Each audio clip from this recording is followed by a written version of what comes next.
नमस्कार, स्वागत आपका के हरियाणा पे। मैं हूं आपके साथ रमेश जाखड़ और इस वक्त मैं मौजूद हूं वार्ड नंबर 7 में, जहां आपको बता दें कि वार्ड नंबर 7 से भारतीय जनता पार्टी के प्रत्याशी सुमन शर्मा को मजबूती देने के लिए भारतीय जनता पार्टी के साथ साथ हलोपा के नेता गोविंद कांडा और इनके साथ अगर बात करूं तो भारतीय जनता पार्टी से प्रोफेसर गणेशी लाल जो कि पूर्व राज्यपाल हैं उड़ीसा के, उनके बेटे मनीष सिंगला यहाँ पे पहुँचे हुए हैं। और इसके साथ साथ भारतीय जनता पार्टी की पूरी कोर कमेटी यहाँ पे जो है वो स्थानीय नेता जो है वो यहाँ पे पहुंचे हुए हैं। यहाँ पे मैं आपको तस्वीरें अगर दिखाना चाहूँ तो आप देखिएगा कि काफ़ी अच्छी संख्या में जो पंडाल बनाया गया है, जो जगह निर्धारित की गई है, वो लोगों से, महिलाओं से खास करके खचाखच भरी हुई दिखाई दे रही है।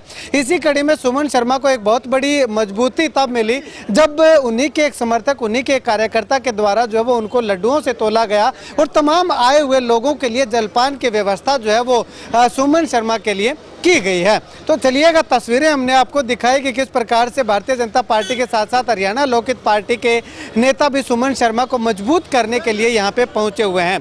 सुमन शर्मा अभी इस वक्त मेरे साथ मौजूद हैं और यहाँ पे भी इनको समर्थन करने के लिए काफ़ी अच्छी संख्या में लोग जो है, चाहे वो युवा महिलाएं हैं, बुजुर्ग हैं, महिलाएं हैं, पुरुष हैं, बच्चे हैं, वो भी यहाँ पे इस बच्ची को देखिएगा, बच्चे, छोटे छोटे बच्चे भी जो है वो सुमन शर्मा को सपोर्ट करने के लिए यहाँ पे पहुँचे हुए दिखाई दे रहे हैं। चलिएगा सुमन जी से बातचीत करते हैं। सुमन जी, महज 1 या 2 दिन चुनाव प्रचार के ओर रह चुके हैं, तो कैसा रिस्पांस, क्या लोग उम्मीद लगाए बैठे हैं आपसे? देखिए जी, साक्षात खाटू श्याम जी का जो आशीर्वाद मेरे लिए आया है, तो आप इशारा उनका संकेत है, ये आप समझ सकते हो।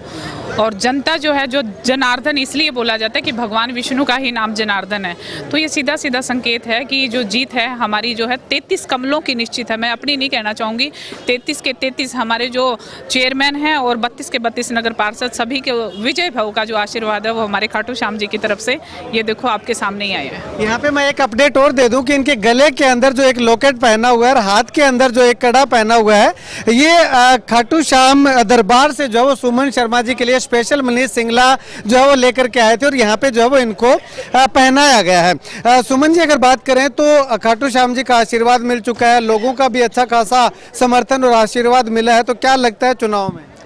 एक तरफा माहौल है जी। वो कहते हैं क्यों पड़े हो चक्कर में, कोई नहीं है टक्कर में। तो पूरे 33 कमल हमने खिला के हमारे नायब जी की झोली में डालने हैं और पूरा हमारा एक ही ध्येय है कि जिस प्रकार से हमने अपने वार्ड को आदर्श के रूप में पहचान दिलाई थी और अब हम 33 के 33 कमल जो है हमारे वीर शांति स्वरूप जी जो हमारे चेयरमैन बनेंगे और 32 हमारे नगर पार्षद जैसे चुन के जाएंगे, तो हमारे एक ही लक्ष्य रहेगा, हमारे शहर को एक नगर आदर्श नगर के रूप में पहचान दिलानी। और आदर्श का मतलब होता है हर तरह की सुविधाएं उनको संपन्न करवाना, चाहे वो स्वच्छता है, चाहे वो स्वास्थ्य है। विकसित सिरसा की जो पहचान है वो हमने हमारे नगर की करवानी है। सुमन जी, 8 साल का एक्सपीरियंस आपको हो चुका है और इस एक्सपीरियंस का कहीं ना कहीं आने वाले समय में बेनिफिट और लोगों पे कितनी छाप जो है वो ये छोड़ता हुआ दिखाई दे रहा है? देखो, जनता के मुंह से ये बातें सुन के आ रहे हैं कि भाई नया 9 दिन और पुराना 100 दिन।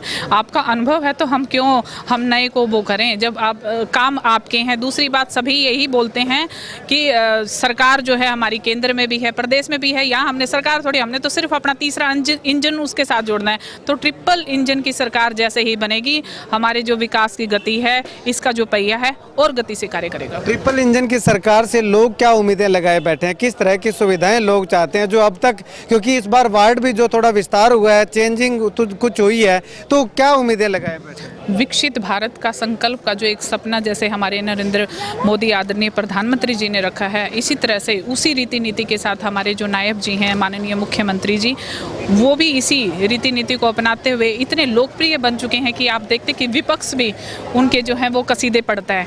आपने देखा है जनसभाओं में भी उन्हीं का उदाहरण दिया जाता है।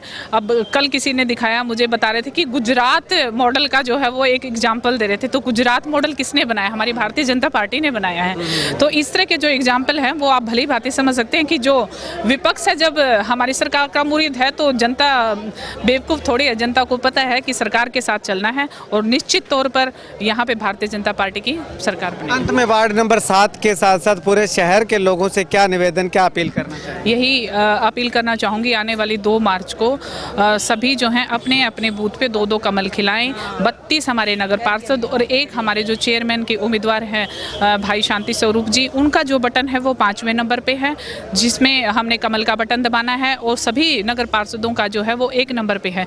तो अब की बार ये पहला मौका है कि एक व्यक्ति 2-2 मतदान करेगा। तो सभी से मैं कहना चाहूँगी कि पहले मतदान फिर जलपान, सबसे पहले ये कार्य करें, उसके बाद सारे काम करते हैं। धन्यवाद। चलिए, शुक्रिया बातचीत के लिए। तो इस वीडियो को लेकर के और सुमन शर्मा को मिली इस बड़ी मजबूती को लेकर के खास तौर पे अगर बात करें तो बाबा खाटू श्याम से जो सुमन शर्मा के लिए एक उपहार यूं कहें कि एक आशीर्वाद के रूप में जो एक लॉकेट और एक अगर बात करें तो ब्रेसलेट जो आया है, इसको लेकर के आपकी क्या कुछ राय है और इस जनसभा को लेकर के आपकी क्या कुछ राय है, कमेंट सेक्शन में कमेंट करके जरूर बताइएगा। और पिछले कार्यकाल में सुमन शर्मा के करवाए गए विकास कार्यों से आदर्श वार्ड के नाम से विख्यात इस वार्ड से कितना सहमत हैं, अपनी राय जरूर रखिएगा।